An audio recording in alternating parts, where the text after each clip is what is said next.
Hey there, Coastal Bend. It is Meteorologist Carly Smith joining you live. Here's a look at our weather impact for the first week of November. So we're looking ahead to next week. We do have an unsettled weather pattern that we're in with some rain and thunderstorms. Let me know if you saw any rain this morning, how much rain you saw. Always fun to hear your rainfall totals, but this is what we are going to be focusing on in this live update is the next Texas cold front that's moving through Monday into Tuesday. With that, we are going to have a chance for Election Day rain here in South Texas. We're also watching tropical development in the Caribbean. So what we have going on is a cold front Tuesday morning. There will be some storms likely with this front. This is the latest timing as of this morning, November 1st. Can you believe it? Time right now is 10:13 a.m. So we will have some storms with the front. We've got the strongest wind that's going to come ahead of the front, and we have closer to normal temps to talk about.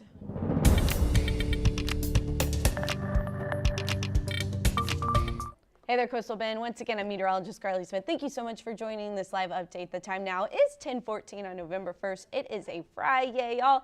Again, rain in the region, but we're focusing on the forecast looking ahead. And so what we have going on is there is a risk of severe weather with this changing weather pattern. Friday, that's over mostly West Texas and New Mexico. Saturday, still mostly kind of West Texas Central. This is like the Midland, Odessa area. Then as we head into Sunday, that severe weather risk, this is a typical plains in the fall kind of setup that's going to be taking place from West Texas into Texoma and then up into Kansas. Slight risk of severe weather. Meanwhile, for us, our wind is going to be increasing to help bring moisture up to that severe thunderstorm risk. Not anticipating a whole lot of rain down here because all of the storms will be well to our north, but our wind is going to get pretty rowdy as early as Sunday. Be sure to post your questions in the comments, and I just talked about that without even showing you the graphic. Here's what we're talking about. Here's what I mean.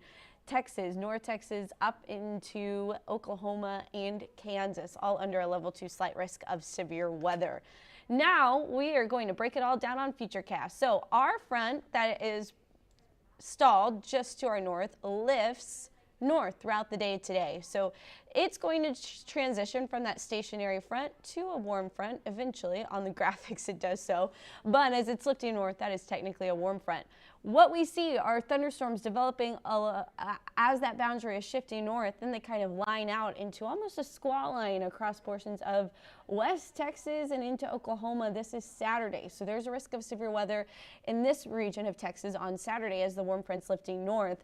We have scattered isolated showers still possible. Most of the rain looks like it would be Saturday morning here locally as the front is still a little bit to our north, but as it gets further north, our rain chances start to dwindle a bit and the rain stays focused. Here's your Sunday rain, Sunday 12 a.m. across Dallas and so forth. But what we have going on, there's another round. This is a strong to severe thunderstorm setup also. But what's going to be happening Sunday into Monday?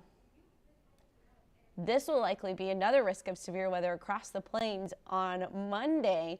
What we see is going to be this cold front approaching. It is going to drop our temperatures, not a whole lot, but one thing I want to point out, this is Monday at 7:30. So this is an evening cold front for Dallas and overnight for San Antonio. For us, we see the rain and the front impacting our portion of South Texas on Tuesday morning. Tuesday is Election Day. So keep that in mind if you're planning to vote on Tuesday. Now the timing of this front can still change, but it does look like we will be dealing with some rain and some stormy weather before lunchtime. After lunchtime, the front will be to our south, or not so much south, but our east, and we'll see improving conditions and cooler weather. So yeah, it's going to be nice. Our wind will shift out of the north-northeast, and we may stay in the 70s for highs in the afternoon on our Tuesday. Wednesday and Thursday, it's not going to stay cold for too long. We see a warm front lift back to the north, and another storm system sets up for Saturday into Sunday. Now, this one, I'm not as confident in it passing through the coastal bend and knocking our temperatures down. But this is what we are looking at in terms of our temperatures with this cold front. You'll see 90 possible on Monday with a really strong south-southeast wind. So we have these south-southeast winds sustained 15 to 25 miles per hour on Sunday and Monday. That's going to boost our humidity, boost our temperatures. Then as the front moves through, right now I have the high of 80, but there's a chance our afternoon highs stay in the 70s on election day. 50% chance of rain right now. Could issue what we do is a weather impact alert, especially since Tuesday is election day and we are nearing 60% rain in coverage. That would definitely wind up being an alert kind of day. But anyway, 20% chance of rain Wednesday and Thursday. We drop the rain chances down, temperatures heat back up with that warm front lifting north. Now let's talk about the tropics. 70% chance of development now in the Western Caribbean. So this is our tropical overview. This is where we are watching that chance of development. There is a low there now, so we'll start to get better forecast data. But what I want to point out is these sea surface temperatures are so hot still in the Caribbean. We're in the mid 80s. It needs to be 80 degrees at least for tropical systems to be sustained and fueled. We've got that, especially in the Caribbean. So as it interacts with the frontal boundary down there, we will be seeing there's the development starting to take place and then moving around the edge of this high pressure into the Gulf of Mexico by Wednesday. So Tuesday we have the front passing through. Wednesday we're watching for this low. Now in the upper levels of the atmosphere we do have a low pressure trough setting up off to our west. That would work towards steering the system one way or another. But regardless, this is something worth watching for Texas. But what I want to point out, I don't have this graphic set up. Hold on, let me get it.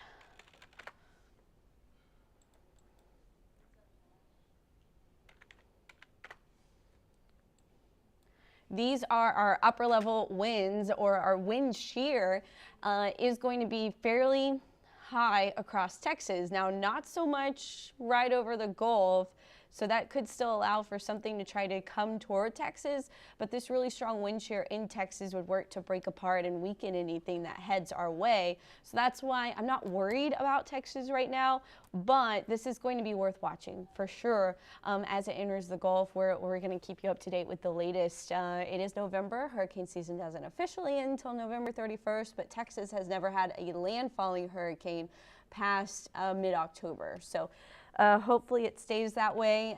Looks like it for now in the forecast, but definitely watching for any changes between now and then. Here's a look outside right now on our tower camera. We have seen some spotty rain showers across the area. Those are weakening. Still a pretty healthy one out into Duval County between Benavides and Freer. Refugio weakening showers and storms.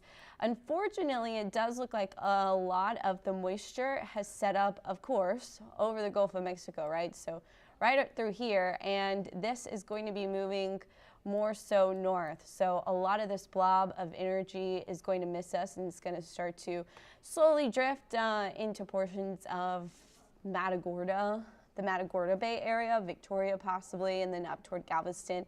We'll start to see a little bit of this rain, but it's not moving fast. It's just kind of bubbling there into the Gulf of Mexico. So something worth watching right now, but I don't see a lot of this moisture making it into coastal Bend, but we do still have a chance for some isolated to scattered storms to develop with the help of daytime heat this afternoon. Here's the view on our Lex camera. It's currently 80 degrees out there. We are going to see our temperatures warming. We'll be around the mid 80s this afternoon with a little bit more cloud coverage than yesterday and a little bit more rain. Rainfall totals, again, pretty spotty, but as we head into Saturday morning as well, combine both of those totals, we could see some areas getting around a ½ an inch or more of rainfall, but again, that will be spotty. Not everyone is guaranteed that rain. So, hey Juanita, thank you so much for the comment. I hope that this weather does play out. It is going to be cooler. We do have a chance of storms on Tuesday, but that's really all I have for you guys in this update. Definitely watching the tropics, keeping an eye on that system. Anything that makes its way into the Gulf of Mexico, any kind of slight shift in the weather pattern could cause a big shift in where that system goes. So we'll keep watching it, but for now I'm going to be signing off. Thank you guys so much for watching. I'm meteorologist Carly Smith, and the time now is 10:22.